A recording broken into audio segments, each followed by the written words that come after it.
Je m'appelle Héloïse, 32 ans, architecte d'intérieur, vivant à l'ombre bien ordonnée de mes parents dans le 16e arrondissement de Paris. Jusqu'à ce jour, ma vie n'était qu'une série d'efforts infructueux pour gagner une once de reconnaissance, un simple acquiescement de ma mère, Catherine. Elle est l'incarnation de la perfection parisienne, élégante, exigeante, et surtout, implacable dans son jugement. Mes symptômes avaient commencé discrètement, comme des murmures traîtres dans mon propre corps, une fatigue qui n'était pas celle du travail, des douleurs lancinantes dans les articulations, et surtout, un brouillard mental tenace que j'appelais le syndrome de la trentaine surmenée. Mais un matin, le murmure est devenu un cri. La douleur était si violente, si ciblée dans mon côté gauche, que je n'ai pu faire que 2 choses. Appeler ma mère, la personne que j'appelais toujours en cas de panique, et m'effondrer sur le parquet ciré de mon appartement haussmannien. Ma mère est arrivée, non pas en panique, mais avec une exaspération palpable. Elle ne voyait pas ma souffrance. Elle voyait l'inconvénient, le désordre jeté dans son agenda impeccablement orchestré. Sa première phrase n'a pas été « Qu'est-ce qui t'arrive, ma chérie ?» mais « Héloïse, tu es encore en train de te faire une scène. Nous avons un déjeuner à la Fondation Le Maire à midi. Lève-toi, je t'en prie. » Cette phrase, simple dans sa cruauté quotidienne, résonnait avec 20 ans d'effacement. 20 ans où mes émotions, mes réussites, mes échecs, tout avait été balayé d'un revers de main comme une exagération dramatique. Lorsque nous sommes arrivés aux urgences de l'hôpital Saint-Antoine, la douleur me tordait l'estomac. J'avais des sueurs froides et la nausée m'empêchait de parler. Assise sur le brancard dans le couloir bondé, attendant l'enregistrement, j'ai vu ma mère s'adresser à l'infirmière d'accueil avec ce sourire désarmant et hautain qu'elle utilisait pour obtenir tout ce qu'elle voulait. Des meilleures tables de restaurant au rendez-vous chez les médecins les plus sollicités de Paris. J'ai entendu distinctement ces mots, chaque syllabe résonnant comme un coup de marteau dans mon crâne endolori, des mots qui deviendraient l'épicentre de la vengeance que je n'avais pas encore planifiée. Oh, ce n'est rien de grave, vous savez. Ma fille est très sensible, un peu trop dramatique, dirons-nous. Elle a sans doute une petite crise d'angoisse ou une mauvaise digestion. Vous pouvez la mettre sur la liste d'attente, elle exagère toujours un peu ses mots. Elle fait ça depuis qu'elle est petite. Elle a besoin d'attirer l'attention, mais je dois être à une réunion importante. Juste un calmant, s'il vous plaît, pour que nous puissions partir. L'infirmière, une femme fatiguée aux yeux cernés, m'a regardée, puis a reporté son attention sur le dossier. Ce simple regard de jugement et de résignation, alimenté par le récit de ma propre mère, a été le déclencheur. Mon corps criait à l'aide, mais mon cœur criait au scandale. Si je devais mourir ici, ce ne serait pas dans le silence, ni avec cette étiquette de fille hystérique que ma mère m'avait collée toute ma vie. Non. Je voulais que la vérité de ma douleur, peu importe sa nature, soit si monumentale qu'elle brise enfin le miroir de l'illusion maternelle. Cette pensée, à la fois agressive et curieuse, a été ma seule anesthésie en attendant que l'on s'occupe de mon cas. J'ai repensé à ma jeunesse dans la capitale. Tous mes amis étaient libres, prenaient des années sabbatiques, voyageaient, expérimentaient. Moi, j'étais enchaînée à un parcours sans faute. Prépa, grande école d'architecture, poste dans un cabinet renommé, tout cela pour la seule approbation de Catherine. Elle mesurait l'amour à l'aune du succès social et de la discrétion émotionnelle. Une maladie, un échec, une simple faiblesse, c'était pour elle une faute morale, une preuve d'un manque de volonté. La culture du paraître, si profondément ancrée dans notre bourgeoisie parisienne, était l'oxygène de ma mère et le poison de ma vie. Je savais que si les médecins trouvaient réellement quelque chose d'irréfutablement grave, ce serait ma seule et unique chance de non seulement me venger de cette négligence émotionnelle chronique, mais aussi de me libérer de cette prison dorée. Le désir de prouver ma mère fausse, de la voir trembler, de la voir retirer publiquement cette étiquette de dramatique qui m'avait coûté mon adolescence et ma véritable identité, était plus fort que la peur de la mort. C'était la première fois que je souhaitais secrètement une mauvaise nouvelle, non par masochisme, mais par pur instinct de survie narrative. Je voulais une histoire que personne ne pourrait minimiser. Les heures qui ont suivi à l'hôpital ont été un supplice, non seulement physique, mais psychologique. Allongée dans ce box d'urgence, la lumière blafarde des néons accentuant la pâleur de mon visage, J'ai vu défiler plusieurs médecins et internes, chacun avec cette même expression polie, légèrement condescendante, déjà influencée par l'intervention initiale de ma mère. Le docteur Dubois, un homme d'une 50aine d'années avec des lunettes sur le bout du nez, a été le premier à m'examiner. Il m'a posé les questions habituelles, mais il a terminé l'entretien en se tournant vers ma mère, toujours assise avec une dignité déplacée dans le coin, son sac Hermès à ses pieds. « Madame a-t-elle été très stressée dernièrement, Madame Laurent ?» a-t-il demandé, ignorant délibérément ma réponse marmonnée sur la douleur. Ma mère, avec un soupir théâtral, a répondu pour moi, validant une fois de plus la prémisse qu'elle avait établie. « Oh, Héloïse s'inquiète pour un rien, docteur. C'est la nature de sa génération, n'est-ce pas? Un petit coup de fatigue, un peu d'hypocondrie, elle devrait simplement se détendre et manger plus sainement. » J'ai senti une vague de colère si intense qu'elle a temporairement éclipsé ma douleur physique. Cette femme, ma propre mère, réduisait mon cri de détresse biologique à un simple caprice moral. C'était son mode de fonctionnement depuis toujours. Si une chose n'entrait pas dans le cadre de sa vie parfaite, elle la minimisait jusqu'à ce qu'elle devienne insignifiante. Mon frère aîné, Alexandre, le fils préféré, était un brillant avocat à Londres. Ses problèmes étaient des défis. Mes problèmes étaient des drames. Cette différence de traitement avait forgé en moi une carapace, mais aussi un désir ardent de contre-preuve. La minimisation de ma mère était la trahison la plus profonde, celle qui m'avait appris à douter de mes propres sens et de mes émotions. J'ai eu une pensée agressive. Mon corps devait lui apporter la preuve la plus irréfutable possible. Il devait crier la vérité que ma bouche n'avait jamais pu exprimer. Le docteur Dubois a finalement ordonné une batterie de tests, une prise de sang complète et une échographie abdominale pour écarter l'urgence la plus commune. Pendant que l'interne me préparait, j'ai regardé ma mère qui pianotait sur son téléphone, répondant à des SMS. Elle ne me regardait pas. Elle s'ennuyait. J'ai senti les larmes monter, non pas de douleur, mais de solitude. Dans un hôpital, à Paris, entourée de personnel soignant, j'étais la personne la plus seule au monde, reniée par celle qui était censée être ma protectrice. Ce sentiment de vide émotionnel a renforcé ma détermination. Je me suis imaginé la scène. Les résultats tombent, le silence glacial, et ma mère obligée de faire face, non pas à une simple angoisse, mais à une réalité biologique implacable, une réalité qu'elle ne pourrait pas simplement étouffer avec un chèque ou une formule polie. La curiosité du spectateur qui est en moi, celle que j'avais développée en observant ma famille depuis les marges, s'est éveillée. Quel serait son visage? Serait-ce de la culpabilité, de la peur, ou, pire, de l'irritation face à un nouveau désagrément? J'ai repensé à une conversation que nous avions eue l'été dernier sur la Côte d'Azur. J'avais mentionné que j'étais fatiguée tout le temps. Elle m'avait répondu « Dans la vie, Héloïse, tu ne dois jamais montrer ta faiblesse. La faiblesse est une invitation à la défaite. Tu dois toujours te montrer forte, même quand tu ne l'es pas. Les gens n'aiment que la réussite. » Cette philosophie de vie, héritée d'un certain pragmatisme bourgeois français, était devenue sa prison. J'ai compris que sa minimisation n'était pas seulement dirigée contre moi, mais contre la faiblesse qu'elle refusait d'accepter en elle-même. Et si, en réalité, sa propre histoire était la clé? Si son exigence de perfection cachait une blessure bien plus ancienne, une maladie non diagnostiquée, celle de l'âme? J'ai alors formulé un vœu silencieux, un serment que je ferai à mon corps souffrant. Si tu me donnes la preuve, la vérité, je ferai en sorte que cette vérité ne me sauve pas seulement moi, mais qu'elle la sauve elle aussi de sa propre illusion. La vengeance ne serait pas la destruction, mais la vérité forcée, un choc si violent qu'il provoquerait la repentance. Le technicien en échographie m'a fait signe d'entrer. J'ai jeté un dernier regard à ma mère, toujours indifférente à son écran. La partie était lancée. J'étais sur le point de gagner la seule bataille qui comptait, celle de ma réalité contre son déni. J'ai inspiré profondément, sentant l'odeur antiseptique de l'hôpital, le parfum d'une révélation imminente. L'échographie a été un moment de silence pesant. Le technicien, un homme jeune et concentré, passait la sonde sur ma peau avec une minutie professionnelle.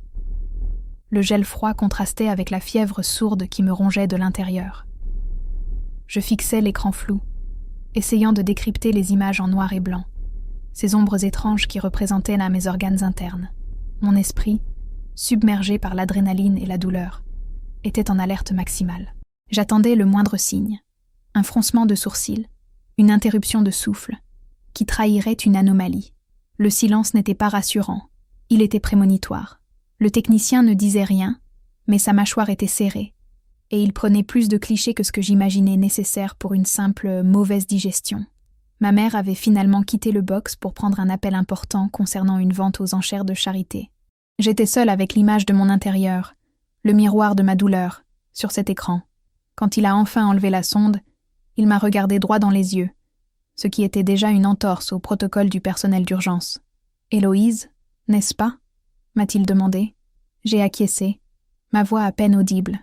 Je vais appeler le docteur Dubois, et il va vouloir commander des examens plus approfondis immédiatement. Vous ne devriez pas bouger de ce box. Ce n'était pas la phrase d'un homme qui avait trouvé une simple indigestion. Son ton, d'une gravité calme, a coupé court à tout mon cynisme. La peur, la vraie peur, m'a frappé de plein fouet. Une peur physique qui me paralysait.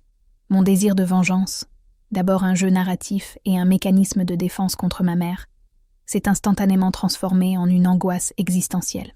Et si le prix de la vérité était ma vie, pendant que l'on me transférait pour la prise de sang et que le temps s'étirait dans une attente insoutenable, j'ai ressenti un besoin étrange de comprendre la source du déni de ma mère.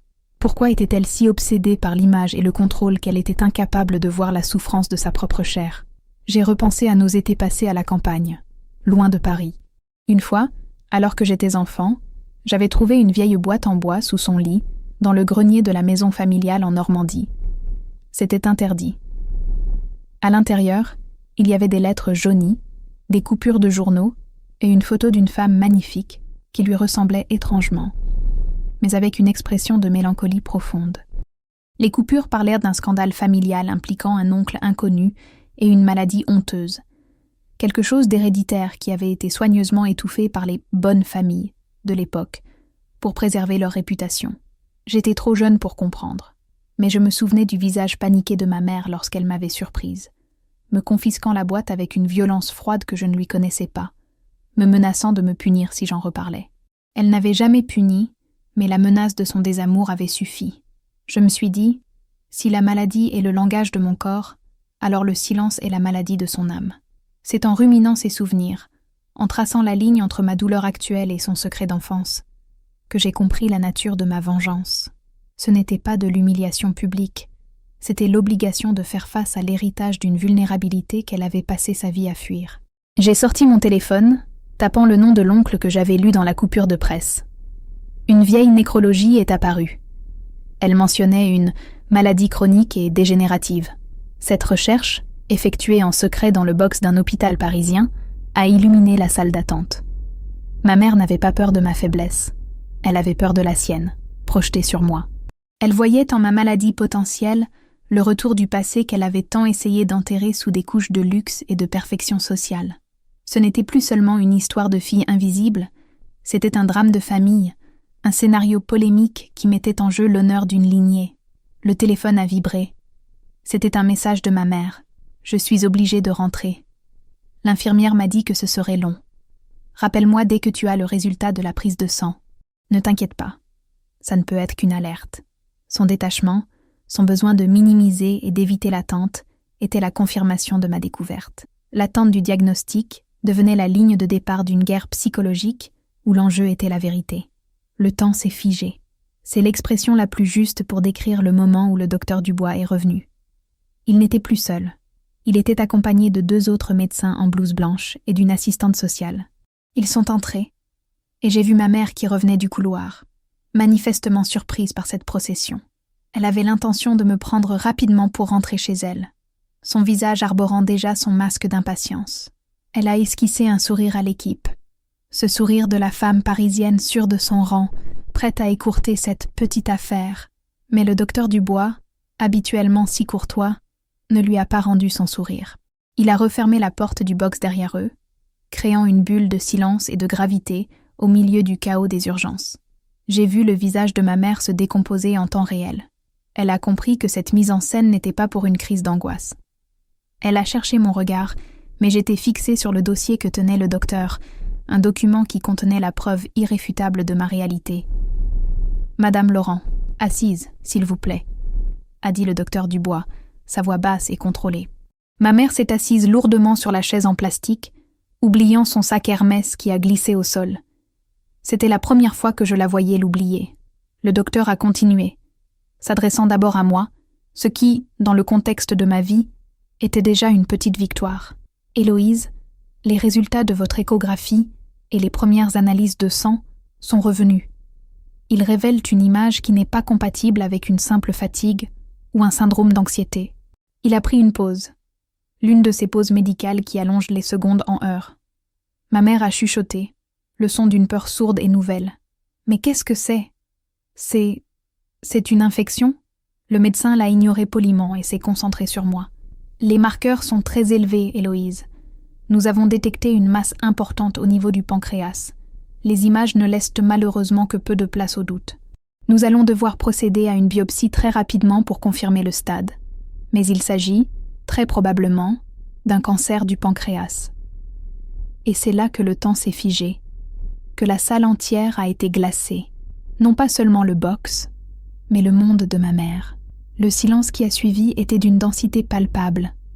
La jeune assistante sociale a posé sa main sur mon épaule, un geste de réconfort humain que ma mère n'avait jamais été capable de me donner. Ma mère, Catherine, l'incarnation du contrôle absolu, n'a pas bougé. Son visage, habituellement si expressif dans sa désapprobation, était blanc, pétrifié. Elle n'a pas pleuré. Elle n'a pas crié. Elle a simplement regardé le médecin, puis moi, puis le dossier. C'était une vengeance narrative plus puissante que tout ce que j'aurais pu imaginer. Le diagnostic irréfutable était ma preuve.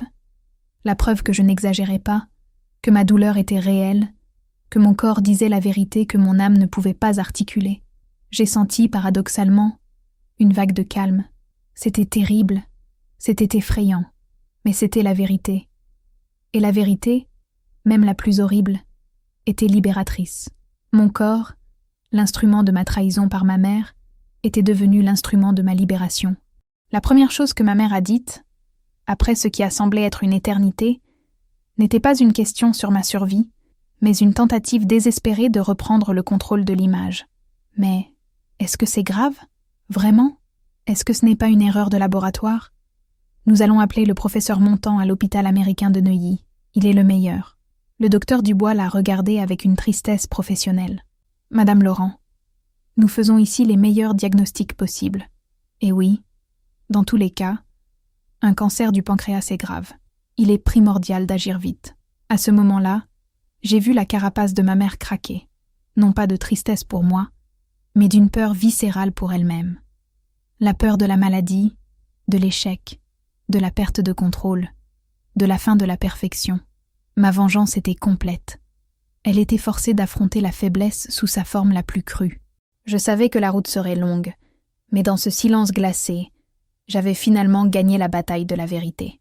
Les jours qui ont suivi le diagnostic ont été un tourbillon de consultations, de nouveaux tests, scanners, IRM, biopsies, et de l'entrée forcée dans le système médical parisien.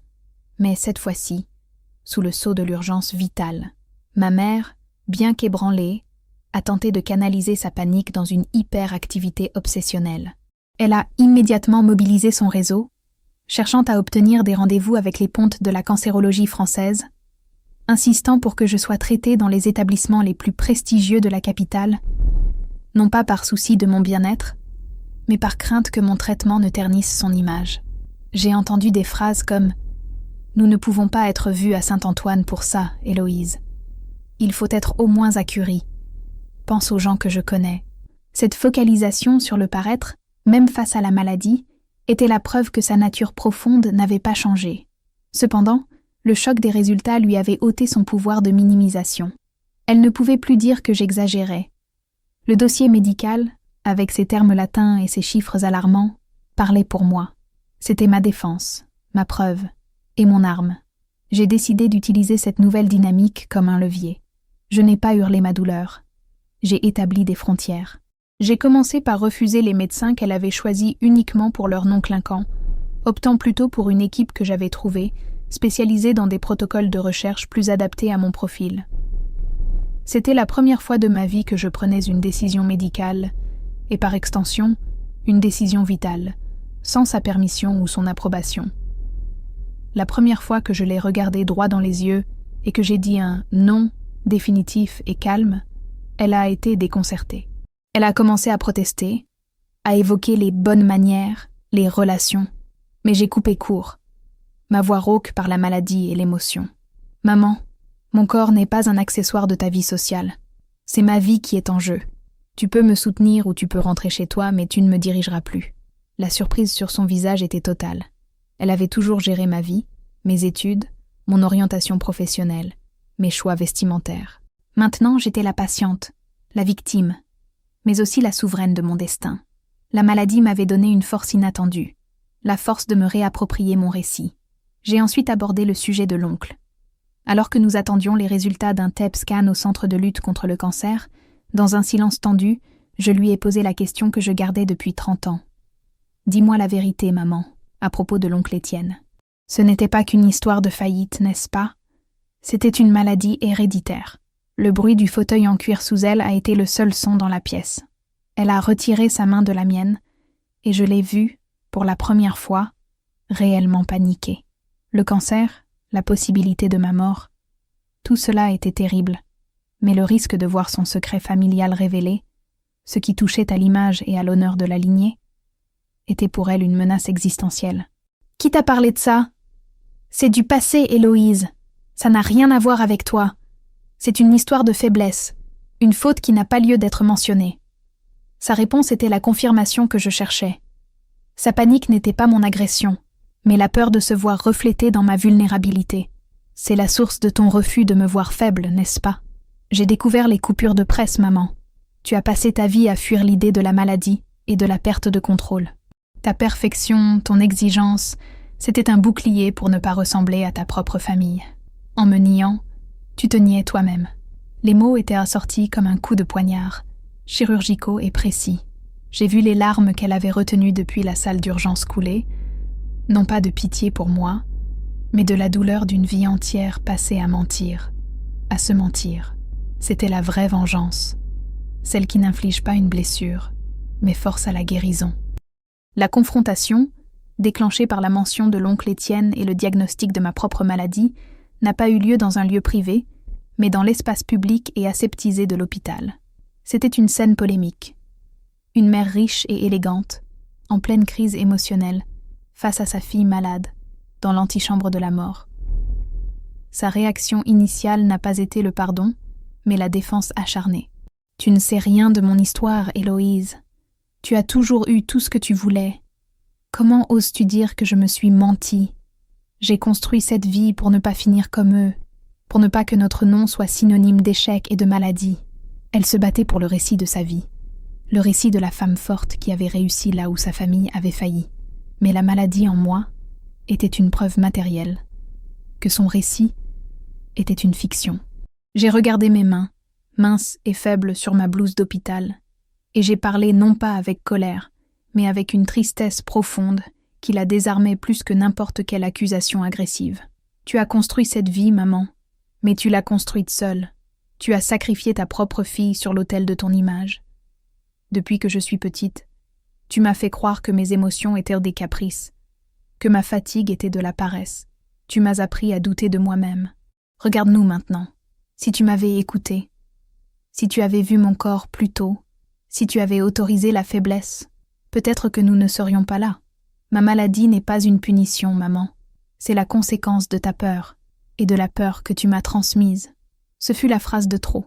Je ne l'avais pas accusée de vouloir ma maladie, mais d'avoir créé le contexte de ma négligence. Elle s'est effondrée, littéralement. Sa tête s'est enfouie dans ses mains, et elle a commencé à sangloter, le genre de sanglots profonds et incontrôlés qui viennent du plus profond de l'âme. Le genre que je n'avais jamais vu chez elle. La femme qui se faisait toujours un point d'honneur à ne montrer aucune émotion en public, surtout à Paris. Au milieu de l'hôpital, son masque a explosé. C'était ma mère, Héloïse. A-t-elle murmuré entre deux hoquets, sa voix brisée et méconnaissable. Ma mère a souffert de la même chose. Elle est morte seule, reniée par le reste de la famille à cause du scandale de sa maladie. Personne n'est venu. On a dit que c'était le prix de la faiblesse.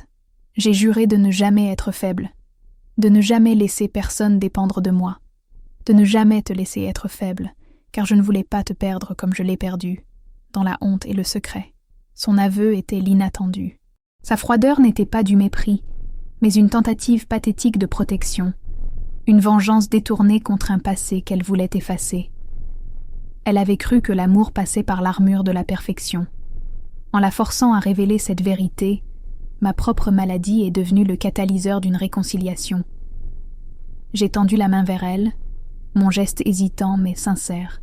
La peur et la douleur nous avaient dépouillés de nos rôles habituels. Elle, la mère parfaite, et moi, la fille dramatique. Il ne restait que deux femmes brisées par une histoire de secret et de jugement. « Je ne te demande pas d'être forte, maman, » ai-je dit doucement. « Je te demande d'être vraie. Et je te pardonne. » Le mot « pardon » a été la plus grande surprise de cette histoire. Je n'avais planifié qu'une vengeance. Mais en voyant sa vulnérabilité, j'ai réalisé que ma vraie libération ne viendrait pas de sa défaite, mais de sa rédemption. C'est à cet instant précis que notre vie a changé. Les mois qui ont suivi le diagnostic et cette confrontation brutale dans l'antichambre du bloc opératoire ont été le théâtre d'une transformation radicale, non seulement de mon corps face au traitement, mais de l'âme de ma famille. Mon cancer, une maladie agressive, est devenu, paradoxalement, l'agent de notre guérison émotionnelle. Ma mère, Catherine, a abandonné sa quête obsessionnelle de perfection sociale. Elle a vendu l'appartement du 16e arrondissement, ce lieu de paraître et d'étouffement, pour s'installer dans un appartement plus petit, avec plus de lumière naturelle, dans le Marais, où elle s'est concentrée sur la création d'une fondation d'aide aux familles touchées par des maladies héréditaires, en l'honneur de sa propre mère, ma grand-mère. Elle a puisé dans sa force organisationnelle légendaire, non plus pour son image, mais pour un véritable impact social. Le changement était si profond, si visible, qu'il a sidéré tout son ancien cercle social parisien, alimentant les murmures et les jugements qu'elle a ignorés pour la première fois de sa vie. Elle est devenue, sans le vouloir, le pilier de ma survie, non plus en tant que maudite qui me rendait malade, mais en tant que ma meilleure alliée. Pendant mes cycles de chimiothérapie, elle était là. Elle ne parlait pas de l'image de la maladie, mais de la vie après.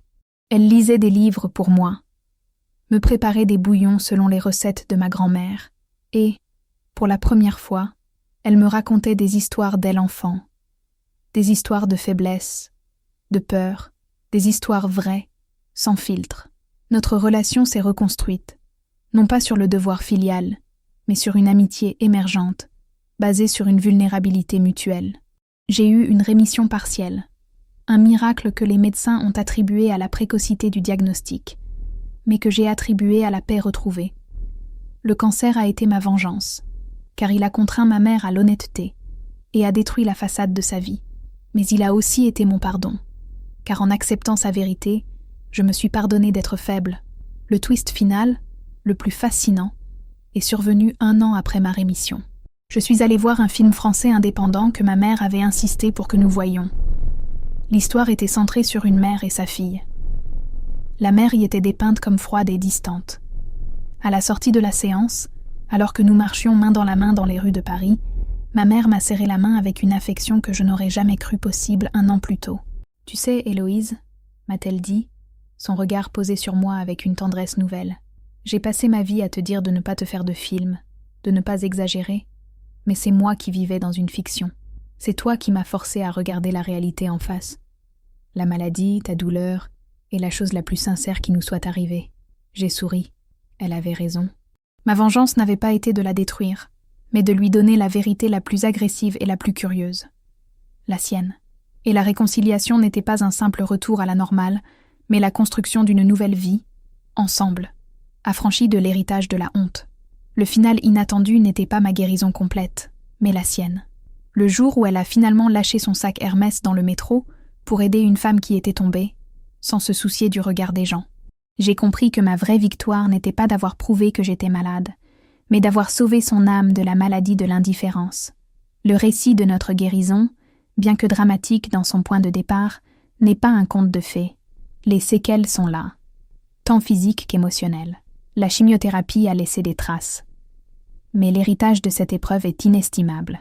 Après ma rémission, j'ai quitté mon emploi d'architecte d'intérieur un métier que j'avais choisi pour impressionner ma mère, et j'ai ouvert un petit atelier de céramique dans le 11e arrondissement de Paris. Un lieu simple, où je peux créer sans la pression de la perfection, un lieu qui sent la terre et la vie. Ma mère, dans un geste que l'ancienne Catherine n'aurait jamais fait, a non seulement soutenu cette reconversion, mais a investi une partie de ses économies pour m'aider à acheter le local. Elle ne l'a pas fait avec condescendance, mais avec une fierté nouvelle, celle de voir sa fille choisir son propre chemin, sa propre vérité. Notre relation est devenue notre projet commun, un projet de réconciliation quotidienne. Nous parlons maintenant ouvertement de ma grand-mère, de cette maladie qui a été le fantôme de notre famille. Ma mère a même partagé son histoire de perfectionnisme excessif comme un témoignage dans les groupes de soutien de sa fondation, transformant son ancienne honte en une force d'aide. L'inattendu de cette fin n'est pas le happy end, mais la manière dont la vengeance s'est métamorphosée en rédemption. Mon cancer, l'élément le plus sombre et le plus agressif de ma vie, a été le catalyseur qui a permis à ma mère de faire le deuil de sa propre mère et de se pardonner d'avoir cru que l'amour devait être conditionnel à la force. J'ai compris que mon exagération n'était pas un défaut, mais un 6e sens. J'ai appris à écouter la vérité de mon corps. Un jour, en sirotant un café dans mon atelier, ma mère est arrivée sans prévenir. Elle ne portait plus de tailleur strict, mais un jean et un pull en cachemire décontracté. Elle a regardé mes mains, tachées d'argile, et m'a dit « Tu sais, Héloïse, toute ma vie, j'ai eu l'impression de devoir me justifier, de devoir être la meilleure. Maintenant, je me sens juste, libre. Et c'est grâce à toi. Tu m'as sauvée. » Sa confession était le pardon final. La vengeance que j'avais inconsciemment recherchée à l'hôpital, celle de l'avoir humiliée par la vérité, s'est transformée en le cadeau de sa propre liberté. Nous n'avons pas échangé d'excuses formelles, car nos actions ont parlé plus fort. La cicatrice de l'opération est mon rappel constant de la fragilité de la vie, mais aussi de la force qu'il y a à accepter la vulnérabilité. Notre histoire n'est pas une victoire contre le cancer, le combat continue toujours, même en rémission, mais une victoire contre le déni familial. C'est une histoire qui prouve qu'il faut parfois une vérité agressive et un événement polémique pour déverrouiller la curiosité et l'amour qui se cachent derrière les plus dures façades. Je vis maintenant à Paris, dans une simplicité choisie, avec une mère qui est redevenue humaine. C'est le vrai miracle. L'impact de l'histoire a dépassé le cercle familial. La fondation de ma mère a rapidement pris de l'ampleur. Elle s'est investie corps et âme, utilisant son ancien réseau d'affaires pour lever des fonds et sensibiliser les grandes familles parisiennes au danger de la dissimulation médicale et émotionnelle. J'ai participé activement, en utilisant mon ancienne expertise en design pour aménager les centres d'accueil. Nous formions une équipe inattendue.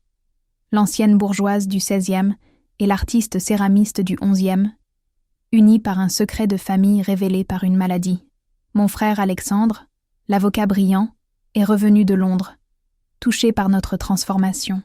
Il a vu la nouvelle sincérité entre nous et a avoué qu'il avait lui aussi souffert de la pression de la perfection maternelle, mais qu'il l'avait canalisée dans le succès professionnel.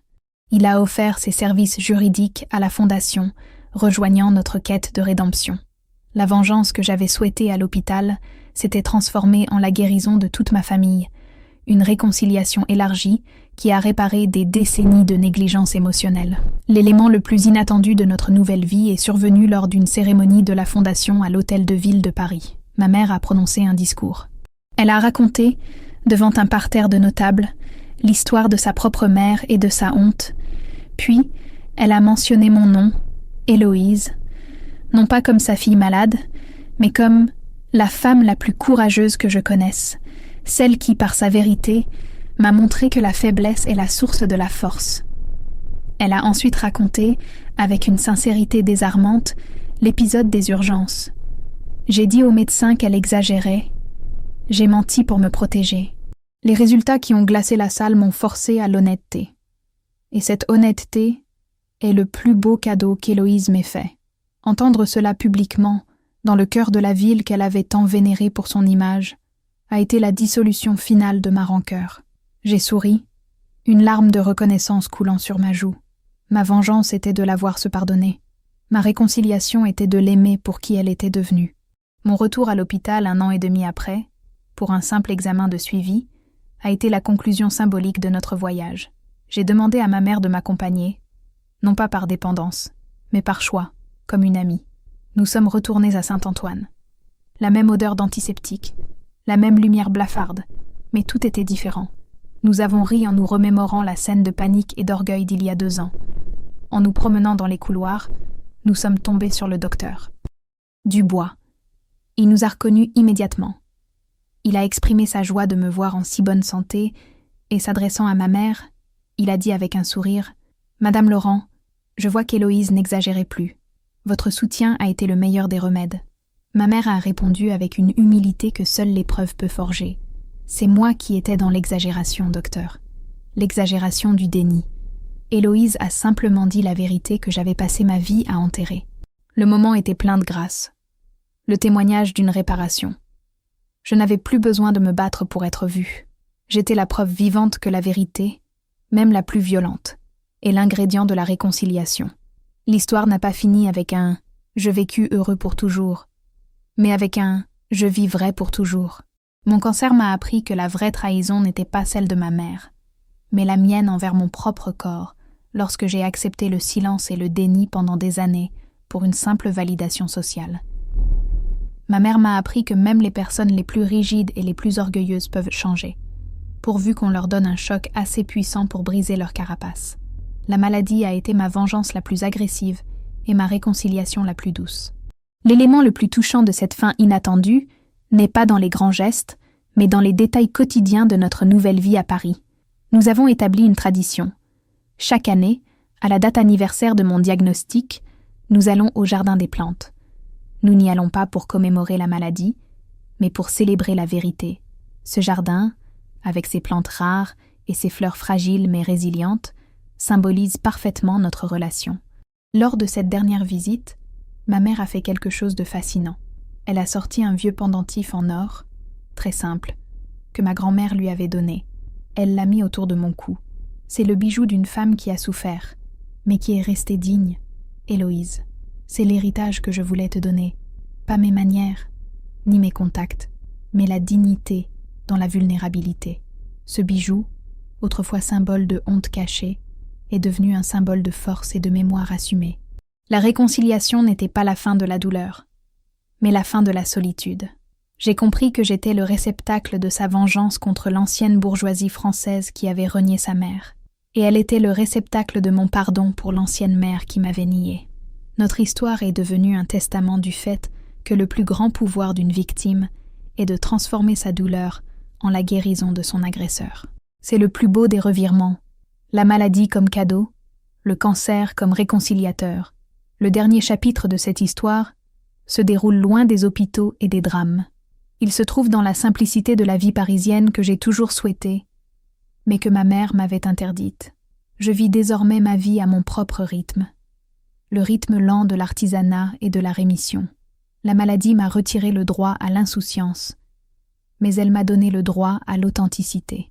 Ma mère et moi avons coécrit un petit livre, non pas sur le cancer, mais sur le déni familial, distribuant gratuitement les exemplaires aux familles aidées par la Fondation. L'introduction se termine par cette phrase. « Le plus grand danger n'est pas ce que votre corps cache, mais ce que votre cœur refuse de voir. » C'est une fin de réconciliation profonde et créative. Ma vengeance n'a pas été de la punir, mais de la libérer. Son pardon n'a pas été de s'excuser, mais de changer. La vraie surprise finale n'est pas dans l'événement, mais dans la continuité.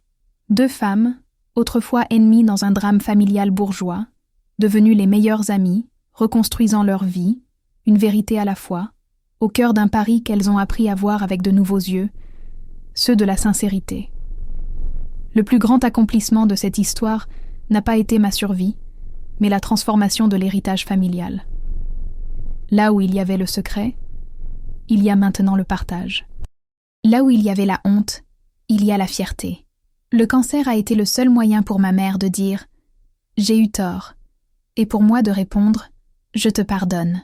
Le pardon n'est pas une simple annulation de la faute, mais la décision de ne plus laisser le passé définir l'avenir. Notre histoire circule maintenant comme un murmure curieux dans les dîners mondains de Paris. L'histoire de Catherine Laurent, qui a tout perdu, son image, son contrôle, sa perfection, pour tout gagner, sa fille, sa vérité, son âme. C'est la fin la plus belle et la plus inattendue de toutes. La guérison de la mère a été ma propre guérison.